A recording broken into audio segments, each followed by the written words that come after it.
Hello everyone, good day. Did you know that Rizal has traveled across many countries? Have you ever wondered why Rizal travels across the countries? So for today's video, we're going to share to you the Rizal's experience in the country of Japan. Without further ado, let's start.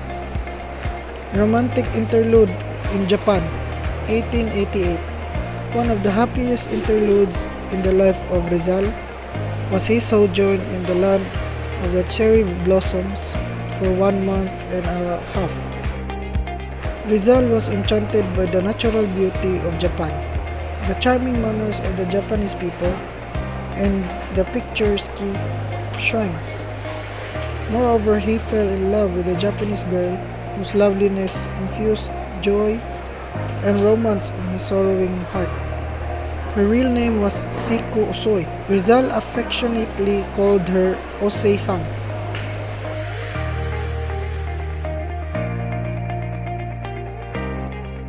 Rizal in Tokyo. Rizal was visited at his hotel by Juan Perez Caballero, secretary of the Spanish legation. The latter invited him to live at the Spanish legation. Macau is a Portuguese colony near Hong Kong. Spanish diplomatic authorities were instructed from Manila to monitor his movement in Japan. He accepted the invitation for two reasons. First, because he could economize his living expenses by staying in the legation. Second is he had nothing to hide from the prying eyes of the Spanish authorities. March 7, Rizal checked out of Tokyo Hotel and lived at the Spanish legation. He and Perez Caballero became good friends. During his first day in Tokyo, Rizal was embarrassed because he did not know the Japanese language. He looked like Japanese but he could not talk Japanese. Rizal studied Japanese language and he was able to speak it within a few days. He also studied the Japanese drama, kabuki, arts, music, and judo. He visited Meguro, Nikko, Hakone, Miyanoshita, and charming villages of the Japan. Rizal and the Tokyo musicians, March 1888. It was a beautiful spring afternoon. Rizal was promenading in a street of Tokyo near a park. As he approached the park, Rizal heard the Tokyo band playing a classical work of Strauss. He was impressed by the superb performances of the Western music.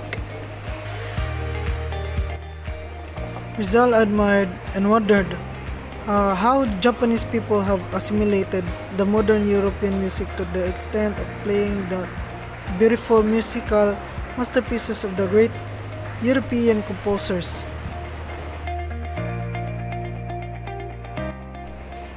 Rizal's impression of Japan. Rizal was favorably impressed by Japan. He was a keen observer, taking copious notes on the life, customs, and culture of the people.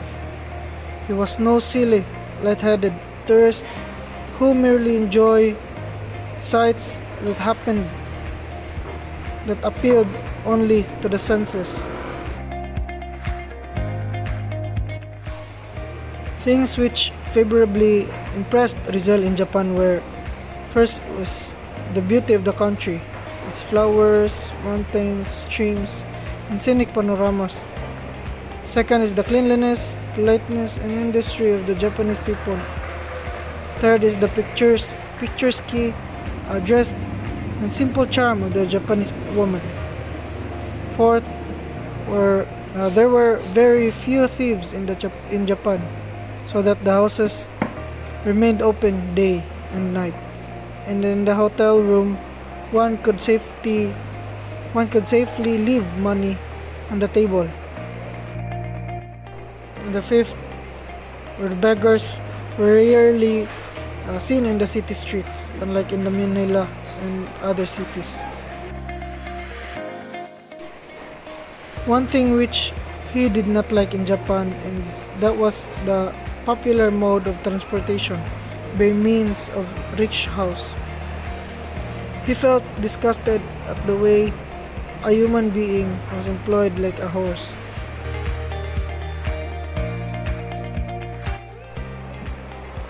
Romance with Osai-san, or Seiko Usui, a samurai's daughter, 23 years old, and a pretty Japanese girl whom Rizal was attracted by her regal loveliness and charm.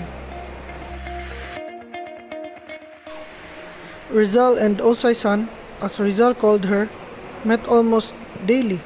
Together, they visited the interesting spots of the city, the Imperial Art Gallery, the Imperial Library, the universities, the Shokubutsuen, the city parks, and the picturesque shrines.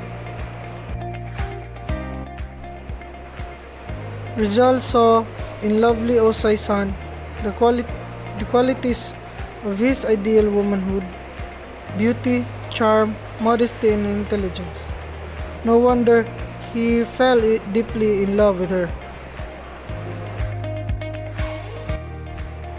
Osai-san helped Rizal in many ways. More than a sweetheart, she was his guide, interpreter, and tutor. She guided him in observing the shrines and villages around Tokyo. She improved his knowledge of Nippongo, or Japanese language, and Japanese history.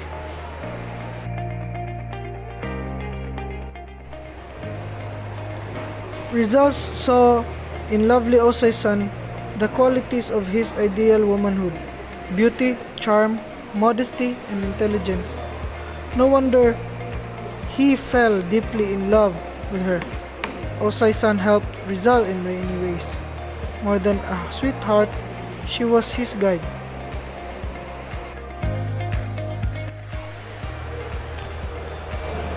Rizal on Osai-san. Rizal's great love for Osai-san is attested by the hero's diary.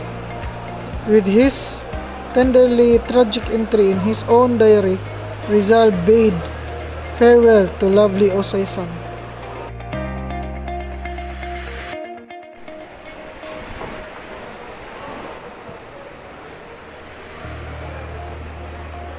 Sayonara, Japan. April 13, 1888, Rizal boarded the Belgic, an English steamer, at Yokohama, bound for the United States.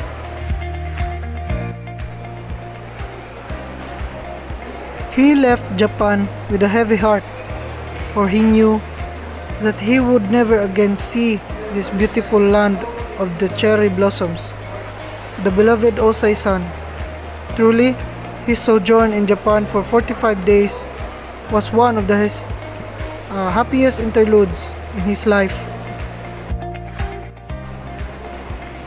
Osai-san, after Rizal's departure, as everything on earth has to end, the beautiful romance between Rizal and Osai-san inevitably came to a dolorous ending.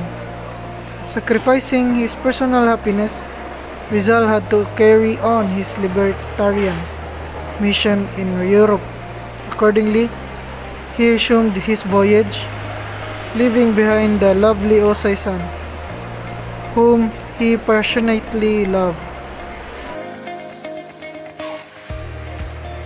Osai-san was broken-hearted by the departure of Rizal, the first man to capture her heart. About 1897, a year after Rizal's execution, she married Mr. Alfred Charlton, British teacher of chemistry of the Piers of School in Tokyo, and died on November 2, 1915. Survived by Osai-san, whose real name was Seiko Usui, and their daughter Yuriko.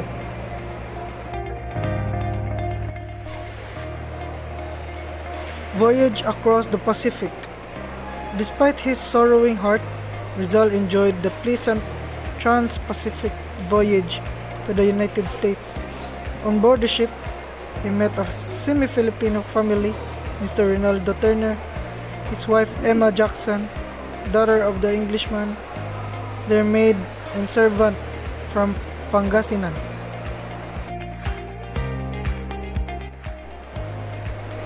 Rizal and Techo. Another passenger which Rizal befriended on board the Belgic was Techo Suhiro, a fighting Japanese journalist, novelist, and champion of human rights who was forced by the Japanese government to leave the country, just as Rizal was compelled to leave the Philippines by the Spanish authorities.